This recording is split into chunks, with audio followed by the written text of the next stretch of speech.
Hey guys, welcome to my videos. So guys, many times if you have a washer like this, front load or even back top load, many times it gets jammed. Okay, sometimes due to mechanical issues inside or fuse failure or anything, and the problem comes when the door gets locked and it's full of water.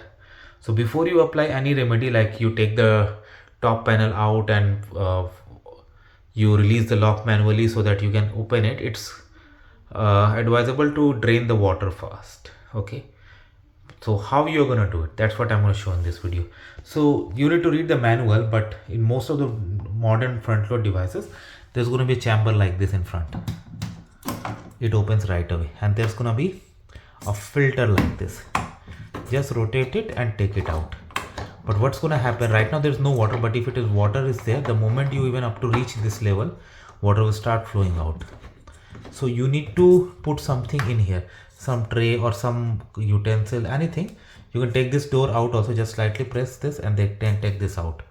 Sometimes the water you collect, because if you let water fall, it may seep to the floor below, and which would be very messy, and you don't want any situation like this, correct? So that's what guys.